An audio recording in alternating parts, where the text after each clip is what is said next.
Hello, কেমন আছেন সবাই? আসসালামু আলাইকুম সবাইকে। আমার থাইল্যান্ডের 4 নাম্বার পার্টে আপনাদেরকে ওয়েলকাম করছি। আমি এখানে দেখাবো আমি কি করেছি থাইল্যান্ড ফুকেট শহরে একটা ওয়ান ডে ট্রিপে। আর আপনারা কি চাইলে করতে পারেন সেটারই একটি ছোট ভিডিও শেয়ার করছি। আমি কোনো প্রফেশনাল ব্লগার না, আমি জাস্ট মেমোরি রাখতে খুব পছন্দ করি। মোবাইল থেকে অনেক সময় ডিলিট হয়ে যায়, থাকে না, সেই জন্য আমি জাস্ট মেমোরিগুলো রাখার জন্য আমি এই ভিডিওগুলো করে রাখছি। সাথে আপনারা যদি উপকার হয়, আপনারা যদি কখনো যান থাইল্যান্ড ফুকেটে, তাহলে আপনারা এই জায়গাগুলো এক্সপ্লোর করতে পারবেন যেগুলো আমি করেছি। সেই জন্য আসলে ভিডিওগুলো শেয়ার করা, আমাকে কেউ ব্লগার ভেবে ভুল করবেন না। সো আমরা সকাল সকাল আমাদের সাথে স্কুটি ভাড়া করা ছিল। আমরা স্কুটি দিয়ে গুগল ম্যাপে আপনারা টাইগার কিংডম সার্চ করলেই পেয়ে যাবেন। সেখানে থেকে স্কুটিতে হাইলি ফুকেট মেইন শহর থেকে দেখতে 1.5 ঘন্টা সময় লাগে। সেখান থেকে আপনারা টাইগার কিংডম চলে যেতে পারবেন।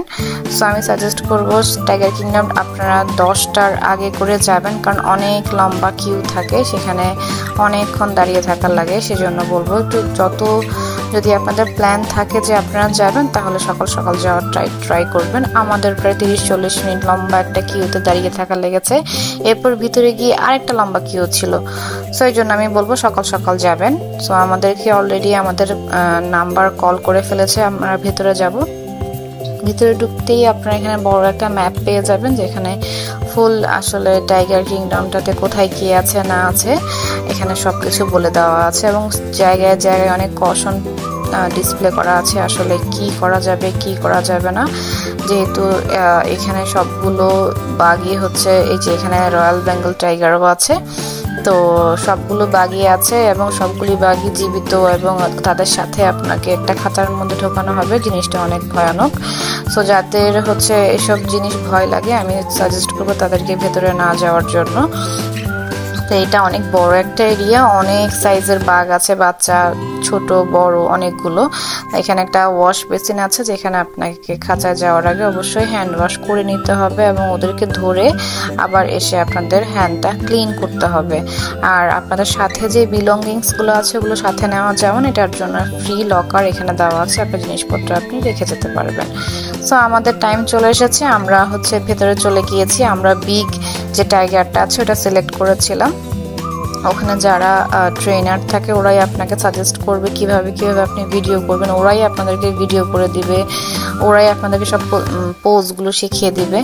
তো যদিও আপনারা এখানে দেখতে পাচ্ছেন যে আমি খুব সাহসের সাথে অনেক লেজ ধরে কান চুলকাচ্ছি, এই করছি সে করছি, কিন্তু বাস্তবে আসলে এমন কোনো কিছুই ছিল না। আমি ভয়ে অবস্থা আমার খুব খারাপ ছিল।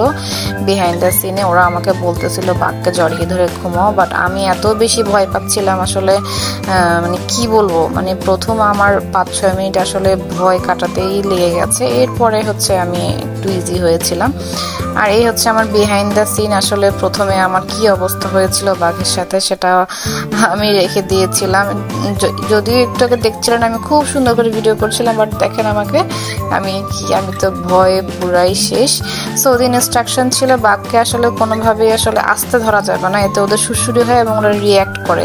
যখনই ধরতে হবে অনেক শক্ত করে ধরতে হবে এবং জোরে জোরে ওদেরকে পুশ করতে হবে, তাহলে ওরা রিয়্যাক্ট করবে না। যেহেতু ওদেরকে মেডিসিন দিয়ে একটা স্থির পর্যায়ে রাখা হয়েছে, সো ওদেরকে আসলে ম্যানেজ করাটা একটু টাফ। এখানে ওই যে ট্রেনারকে দেখতে পাচ্ছেন, ওরা একজন বলে দেয় কি করতে হবে, আর একজন হাতে ক্যামেরা আছে, ও সব ধরনের ভিডিওগুলো করে দেয়। আর বাচ্চাদেরকে আসলে অ্যাকচুয়ালি ভিতরে এভাবে যাওয়াটা প্রহিবিটেড, ওরা আসলে অ্যালাউ করে না, আমাদেরকেও বলেনি। তো বড়রাই আসলে এটার ভেতরে যেতে পারে। তো আমি সাজেস্ট করবো যারা একদিনের ফুকেটের একটা ডে ট্রিপ দিতে চান, সেক্ষেত্রে আপনারা এই আপনাদের উইশ লিস্টে এই টাইগার কিংডমটা রাখতে পারেন। এতে করে আপনাদের দিনটা খুব ভালো যাবে, এবং কখনো আমাদের টাইগারের সাথে জীবন টাইগারের সাথে এভাবে সময় পাস করা তো কখনো আমরা চিন্তাই করতে পারি না। তো এটা একটা আপনাদের ভালো একটা এন্টারটেইনমেন্ট হতে পারে, যেটা আমি করেছি, আর আপনারা চাইলে করতে পারেন। সো এখানের সর্বোচ্চ সময়সীমা থাকে 15 থেকে 20 মিনিট। এর মধ্যে আপনাকে সব ভিডিও ছবি ওরা করে দিবে। আর একটা বাঘের সাথে ওরা বেশিক্ষণ সময় কাটাতে দেয় না। এখানে একটা খাঁচার মধ্যে দেখা যাবে বড় ছোট অনেকগুলো বাঘ আছে, তো ওদের সাথে তুলে দিতে হবে। তো আমাকে বলছিল তুমি জড়িয়ে ধরে ঘুমাও, বাট আমি আসলে ভয়ের কারণে করতে পারছিলাম না, তো আমি এই পজিশনে ছবি তুলে চলে এসেছি। সো আমাদের আসলে ছবি আর ভিডিও করা শেষ। এরপরে হচ্ছে পুরো কিংডমটাতে আর কি কি আছে টাইগার কিংডমে সেটা ঘুরে দেখার পালা। তো এটা হচ্ছে প্রায় শেষের দিকে। এখানে আসলে অনেক প্রজাতির অনেকগুলো হচ্ছে জীবজন্তু আছে এখানে, যেমন স্নেকও আছে। তো শুধু টাইগার বললেই ভুল হবে, এখানে অনেক ধরনের আসলেই অ্যানিমালস গুলো এখানে রাখা আছে। আর এখানে সবচাইতে একটা খুবই আশ্চর্য বলবো যে হোয়াইট কালারের হচ্ছে বাঘ। আমি কখনো হোয়াইট কালারের বাঘ আসলে দেখিনি। সো এখানে আসলে অনেক ধরনের আপনারা যত ধরনের হচ্ছে বাঘের ক্যাটাগরি আছে সবগুলি আসলে এখানে দেখতে পাবেন। সো হোয়াইট কালারের বাঘটা আমার কাছে খুব আনকমন লেগেছে। এরপরে আমরা আসলে পুরো পার্কটা ঘুরে ঘুরে দেখছিলাম কোথায় কি আছে। অনেক ধরনের বাঘ দেখতে পেয়েছি, অনেক ধরনের, অনেক সাইজের, অনেক কালারের। সো আমি বলবো আপনারা যদি চান ফুকেট ডে ট্রিপে একদিন আপনারা এই টাইগার কিংডমে রাখতে পারেন। আর এই টাইগার কিংডম থেকে বের হয়ে আপনারা ওদের একটা সুভিনিয়ার শপ পাবেন, যেখানে আপনারা টাইগারের রিলেটেড অনেক কিছু পাবেন, সুভিনিয়ার্স পাবেন, টি শার্টস পাবেন, টাইগারের ছোট পুতুলগুলো পাবেন। তো এখান থেকে আমরা কিছু 3D গেঞ্জি নিয়েছিলাম, টি শার্ট নিয়েছিলাম, যেগুলো হচ্ছে আপনারা দিনের রাতের আলোতে জ্বলে। এটা কোনো এক সময় আমি পরলে দেখিয়ে দিব যে ওখানে টাইগার প্রিন্ট করা, সেটার মধ্যে 3D আর্ট করা। এই গেঞ্জিগুলো, এগুলো আপনি যখন রাত্রেবেলা রেডিয়াম সিস্টেম, আপনার রাত্রেবেলা এটা জ্বলবে। তো এরপর এখান থেকে আমাদের যাওয়ার পালা হচ্ছে ডলফিনের, যেখানে হচ্ছে ডলফিনের অনেক ধরনের শো। ডলফিন শোতে গেলাম। এটা টাইগার কিংডম থেকে খুবই কাছে, 15 থেকে 20 মিনিটের একটা রাইড। আমার অনেক ইচ্ছা ছিল যে আমরা ডলফিন শোটা দেখব, সেখানে আমরা চলে গেলাম। এখানে হচ্ছে 30 মিনিট পর পর একটা শো আছে। এই যে ডলফিন ফুকেট, এখানটা ফুকেটেই। এখানে আপনারা ডলফিনের সাথে ছবি তুলতে পারবেন। আপনি ভিতরে দেখে শো দেখার জন্য একটা প্রাইস, আর যদি ডলফিনের সাথে ছবি তুলতে চান সেটার জন্য 500 বাদ করে আপনাদের দিতে হবে, যদি আপনি সুইমিং ডলফিনের সাথে আপনার ছবি তুলতে চান। তো আমরা টিকিট কেটে ফেলেছি, আমরা শুধু শো দেখবো। লোয়ার ডেক আপার ডেকের জন্য আবার ডিফারেন্ট হচ্ছে প্রাইজেস। আমরা এখান থেকে পপকর্ন নিয়ে অলরেডি ভিতরে ঢুকে গিয়েছি, একটু আগে একটা শো শেষ হয়েছে। আর হচ্ছে আমরা নিয়েছিলাম মিডিয়াম যে ডেকটা আছে সেটা। আমি সাজেস্ট করবো যারা ফ্রন্টের দিকে বসবে অবশ্যই সাথে রেইনকোট পরার জন্য, কারণ যখন শোটা শুরু হয়, ডলফিনের যখন শোটা করে পানিগুলো গায়ে চলে এসে পুরো জামা কাপড় ভিজে যাওয়ার একটা চান্স আছে। যেহেতু আমরা মিডিয়াম ডেক নিয়েছিলাম, আমরা ভেবেছিলাম যে আমাদের গায়ে হয়তো বা পানি পড়বে না, যার কারণে আমরা নেইনি, কিন্তু আমাদের সেটা ভুল হয়েছিল, আমরা পুরো ভিজে গিয়েছিলাম।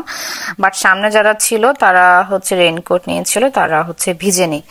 আর এখানে ঢুকে আমরা খুব এত বেশি এনজয় করেছিলাম যে ডলফিনের মতো একটা প্রাণী কিভাবে একটা মানুষের মতো করে তাদের ফিলিংস গুলো শেয়ার করছে, এবং যা ট্রেনাররা যা বলছে ওরা তাই করছে। ট্রেনাররা যা বলছে ওরা তাই করছে। 30 মিনিটের একটা শো আসলে সবগুলো ভিডিও ব্লগের ক্লিপে রাখা পসিবল না, যার কারণে আমি কিছু অল্প কিছু ক্লিপ আমি অ্যাড করে দিয়েছি, আর কিছু ফাস্ট ফরওয়ার্ড করে দিয়েছি। আসলে এতক্ষণ দেখার মতো সময় কারোরই হয় না সেজন্য। বাট আমি বলবো যে আপনাদের সাথে বাচ্চা থাকে অবশ্যই ডলফিনের এই শোটা আপনারা মিস করবেন না, কারণ ডলফিন এখানে ট্রেনারদের সাথে যেই খেলাগুলো দেখায় সেই খেলাগুলো আসলে খুব মনোমুগ্ধকর, এবং আপনি কখনো এক্সপেক্টই করবেন না যেভাবে মানুষের মতো মনের ভাষা বুঝতে পারে।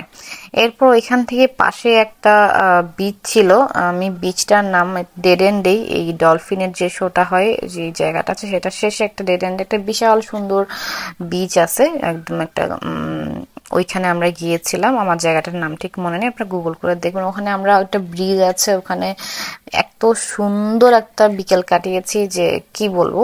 আর ওইখান থেকে যদি আপনি বসেন, ওখান থেকে দূর থেকে আপনার বিগ বুদ্ধা, যেটা আমরা গত পর্বে দেখিয়েছিলাম, বিগ বুদ্ধা দেখা যায়।